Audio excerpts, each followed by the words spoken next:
We're to talk about the team that has been the biggest surprise at the top of the conference out east, and that is the team that only traded away James Harden not too long ago. Picked up a loss tonight, but before that, we're 8-1 before losing to the Pacers. Joel Embiid looks like an MVP still, coming off that MVP last year. Tyrese Maxey, ridiculous stuff, just dropped a 50-piece the other night. Tobias Harris is playing arguably some of the best basketball of his career. Our best wishes go out to Kelly Oubre in his recovery and his freak incident the other night. But we'll get your thoughts first, Gabe. What have you been seeing from this Philly team so far this year? And what has been a team that we thought was still going to be good, but I don't think many people thought they were going to be this good with James Harden out the door. Tyrese Maxey's a dog. I knew he had a high ceiling, but I didn't know that he could get there this quickly. When I was thinking about the future dynamic of this team, I was like, well, yeah, like Maxey and Embiid could be a really good duo, but I just didn't know if the timelines would match up. Like a lot of my concerns before the season was like, well, like Maxey's still a bit young, might need a bit of time to really get to that like star status, reach his full potential, and we don't know how long Embiid has before he might start to fall off a little bit. And it's like, no, like Maxey's here now. The stuff he's been doing, dude, I hate that the Raptors already had to play them twice because every time I watch them play our team, I'm like, bro, this Maxey dude he just can't be stopped. Like he gets whatever he wants. He can get a bucket at any level of the court.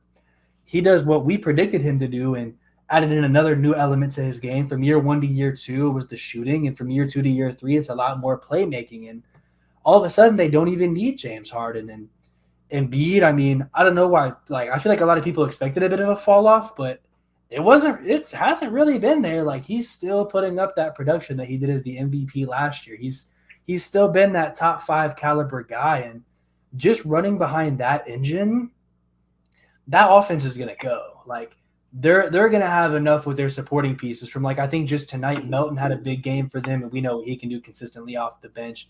Oubre was doing well, and the sooner he gets back, that'll be just more of a burst for them. Like you mentioned, Tobias playing well, and so like they have guys around these main two, but that engine's going to get you going. And then you bring in that aspect of Nick Nurse on defense. I had some concerns about them bringing in Nick Nurse, but it wasn't about defense. It was about the offense. And if the offense is going to be just fine, then Nick Nurse is filling in what you need him to do, and that's making your defense good. If he can continue to do that, like this team's going to continue to be amazing. And that's what they've been so far. Like I think they just took an L to the Pacers because, that boy Tyrese gave him that work. And I'm not talking about Maxey this time, but Maxey had a good game. He always has a good game. He's elite. But the way Philly's been playing, my only question is just going to be about the postseason. Because if the offense is just give it to Maxey, let him go to work, give it to Embiid, and sometimes Tobias will like step up. We've seen them falter before in playoff scenarios, but I have a bit more confidence because we know that James Harden aspect. If you get to the postseason, then you fall off, and it's like we might have to have some discussions about James Harden. I think we got that planned for a little bit later in the pod, so I'll save that for now. But James Harden might be entering his 2018 Melo arc. That's all I'm going to say on that. I'm going to give them another postseason chance because new head coach, Nick Nurse, has at least been a good playoff coach. I'm going to give them one more chance. Y'all might feel differently because you're Raptors fans, but I feel like Nick Nurse has been a very solid playoff coach. Makes adjustments. Doc Rivers doesn't make adjustments. Maybe he can get the most out of Embiid once we get to that time. Embiid won't be floating around the three-point line in the postseason like he was in the Brooklyn series. Maybe we'll see that, or maybe not. Maybe it'll be the same old Sixers. But Gabe mentioned most of the things. I got to talk about Tobias Harris, man, because I checked his numbers randomly the other day, and I'm like, damn, he's averaging 20 points a game, shooting the lights out from all over the floor, and nobody's talking about it because it's Tobias Harris, and he's always so steady between 18 and 20 points per game. Shout out to Tobias, man, because he's been playing damn good basketball. Like, Maxey's getting a lot of the praise because he's taking that massive lead, which he deserves all the praise. But man, Tobias, no matter if James Harden is there, no matter if James Harden is gone, no matter who's on the court, Tobias is gonna do what he does, man. And I respect a consistent basketball player. People are just mad because he makes a lot of money and he's not an all-star, but he's still a very, very solid like third option if you ask him to be that. And there's nights where he can step up and be like a number 2 guy if you really need him to. So shout out to Tobias. He's one of the reasons why Philly's playing such good basketball. But Embiid, I mentioned it last week. He's just taking steps and steps every single season. Like somehow continues to get better in the regular season. Maxey, his development. I mean, we saw on ball before Harden got there. Like he was already taking strides. But then he had pretty much a year and a half when he's like an off ball guy. Now he gets to be back in that role and he's even exploded even more. That combination with Nick Nurse coming in and the Harden trade, like you gave up PJ Tucker, but he hasn't looked good with the Clippers. Rocco seems to be playing okay basketball. Nick Batum's been okay. Like they just need solid role players around Maxey, Embiid, and I guess with what Tobias does, him too. And they got that. They got that core. That's why I'm like, I don't know if a Zach LaVine trade for them should be in the cards. Plus, I like how Melton is a defensive guy in the backcourt next to Maxey because Maxey's not the strongest of defenders. So I wouldn't like rush for them to do that LaVine trade if it was on the table. So I like what Philly got going, even though they lost tonight, but they've looked great, even in games where like they were playing Detroit the other night and Detroit was up like 15 points, like near halftime. And Philly just slowly started climbing back into that game. And next thing you know, Philly's up by double digits. Like they're just that solid of a team. Nick Nurse has elevated these guys in the regular season. Like Gabe said, we'll have to see how the playoff goes. But maybe they exercised some of those demons by getting rid of James Harden. Like that could be a thing. So we'll see. We're going to have discussions. We're going to have some discussions. Definitely going to be an interesting thing to look at. I like your point about LaVine. I've maintained the stance that Philly, for them, it makes a little bit more sense for what's available, at least for the time being, to make that splash in free agency than it does in season. If they're going to make a type of trade, maybe an Alex Caruso is the guy they look at. But I don't think a Zach LaVine caliber guy is the guy they look at. And you talking about Tobias Harris is the perfect representation of that.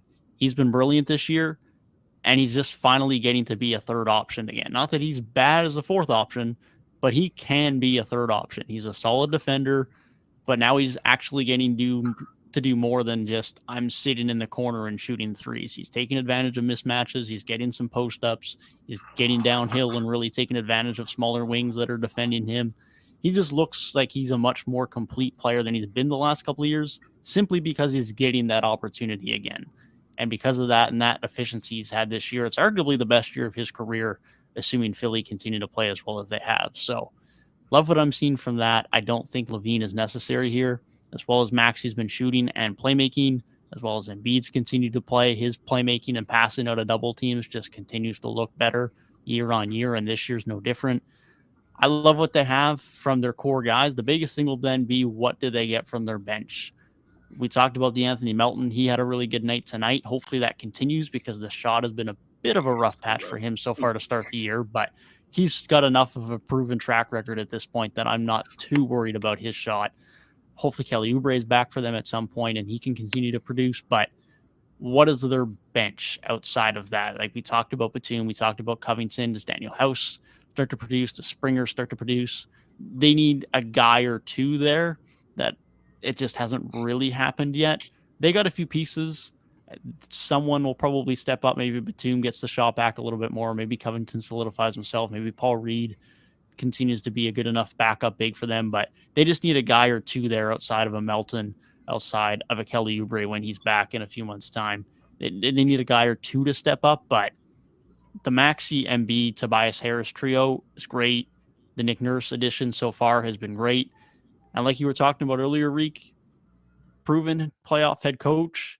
And at the very worst, he can't be worse than Doc Rivers in the postseason. He just can't be.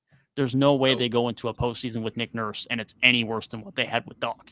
Will it be much better? We'll see. But it can't be any worse. There's just no way. That is impossible.